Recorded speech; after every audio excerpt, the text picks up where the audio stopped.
कि श्रीमद् भागवत का आयोजन जिसको करना है उसको क्या क्या करना चाहिए। श्रीमद् भागवत के आयोजन के लिए सबसे पहले दिव्य मुहूर्त देखना चाहिए, श्रेष्ठ वक्ता को चयन करना चाहिए। वक्ता कैसा होना चाहिए तो कहा विरक्तो वैष्णवो विप्रो वेद शास्त्र विशुद्धिकृत। वक्ता विरक्त होना चाहिए, वैष्णव होना चाहिए, विप्र होना चाहिए, वेद शास्त्रों को पढ़ा हुआ होना चाहिए। अपने पितरों के कल्याणार्थ यदि आप कथा करवा रहे हैं, किसी भी छोरी को लाकर के आपने व्यासपीठ पर बिठा दिया तो अपने पितरों का कल्याण नहीं होगा। आगे से आगे कथाएं बुक हैं और रजस्वला अवस्था में भी व्यासपीठ पर बैठ करके कथा सुना रहे हैं, ऐसे पितरों का कल्याण कैसे होगा। इसलिए शास्त्र की रीति के अनुसार, हां, हम विरोध नहीं करते, हम किसी माता बहन को बुरी नजर से नहीं देखते, उनको भी हम ये नहीं कहते कि आप सत्संग करने के अधिकारिणी नहीं हैं, वो सत्संग कर सकती हैं, लेकिन अनुष्ठान के रूप में यदि आप भागवत की कथा करवाना चाहते हैं तो विरक्त वक्ता से ही कथा करवाएं, वैष्णव से कराएं, विप्र से कराएं, वेद शास्त्र पढ़ा हुआ होना चाहिए। वंस मोर कहने से 4 भजन सुनाकर के कथा पूरी कर देने वाले वक्ता कल्याण नहीं कर सकते। शास्त्र शुद्ध कथा होनी चाहिए, दृष्टांत कुशल वक्ता होना चाहिए, अति निस्पृही होना चाहिए।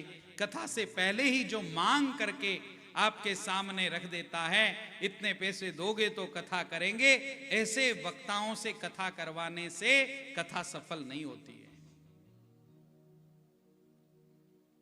अति निस्पृही। पूज्य गुरुदेव भगवान ने हजारों कथाएं आज तक की हैं, लेकिन किसी भी कथा की मांग उन्होंने कभी नहीं की। और उसी परंपरा में ठाकुर जी ने दास को भी रखा है। कभी भी किसी भी प्रकार से कथा के लिए यहां मांग नहीं की जाती।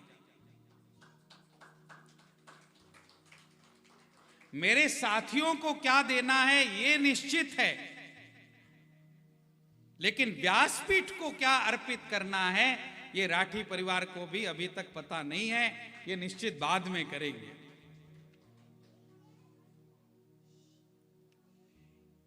अति निस्पृही वक्ता होना चाहिए। 5 विप्रों का वर्ण करना चाहिए।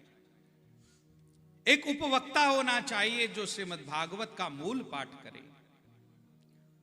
कथा में निद्रा देवी विघ्न न लाए, इसलिए बीच बीच में संगीत का भी होना आवश्यक है। दरिद्री हो, क्षयी हो, रोगी हो, अपुत्र हो, किसी भी प्रकार का कोई कष्ट हो, उसके लिए श्रीमद् भागवत की कथा करवाने से, श्रीमद् भागवत की कृपा से वो कष्ट दूर होता है। 7 दिन की कथा में क्या खाना चाहिए, क्या पीना चाहिए, क्या कैसे व्रत करना चाहिए, इसके बारे में बतला करके हम आज की कथा को यहां विराम देंगे। अब जाके थोड़ा सा मन प्रसन्न हुआ है।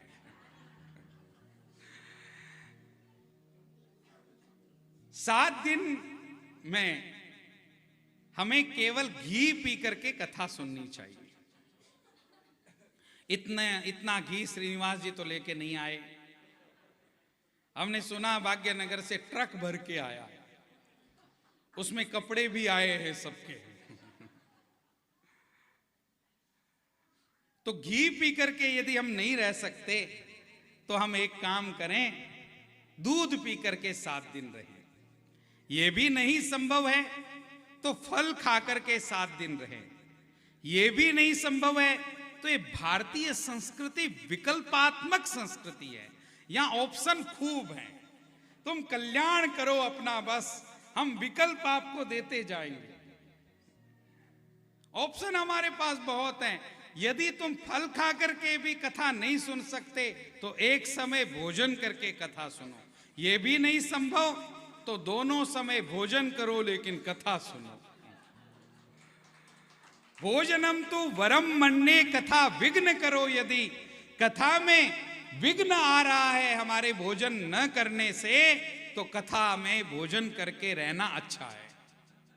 भोजन करके रहो लेकिन लहसुन और प्याज कथा में वर्जित है। 7 दिन में लहसुन प्याज नहीं खाना चाहिए, यह नियम बताया। दारिद्र दुख ज्वर दाहिता नाम माया पिशाची परिमर्दिता नाम संसार सिंधो परितापिता नाम क्षेमाय वै भागवतम प्रगर्जति। ये भागवत सबके कल्याण के लिए प्रार्थना कर रही है। भागवत जी का दिव्य महात्म्य का गान चल रहा है। सनकादि मुनीश्वर कथा कर रहे हैं, देवर्षि नारद कथा सुन रहे हैं, प्रहलाद नारद इत्यादि सारे के सारे जो भगवान के भक्त हैं वो हरिनाम संकीर्तन करके भगवान को प्रसन्न कर रहे हैं। हरिनाम संकीर्तन का दिव्य गान चल रहा है, महात्म्य को विराम दिया गया है।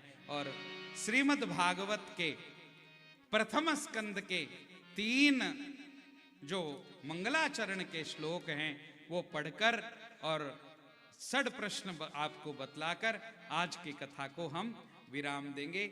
आइए भाव और प्रेम के साथ में हम सब मंगलाचरण का श्रवण करें। ओम नमो भगवते वासुदेवाय।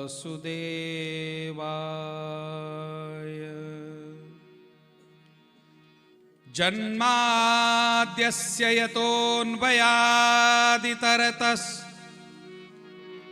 चार्थेष्वभिज्ञस्वराट् तेने ब्रह्महृदाय आदिकवये मुह्यन्ति यत्सूरयः। तेजो वारिमृदां यथा विनिमयो यत्र त्रिसर्गो मृषा धाम्ना स्वेन सदा निरस्तकुहकं सत्यं परं धीमहि। धर्मः प्रोज्झितकैतवोऽत्र परमो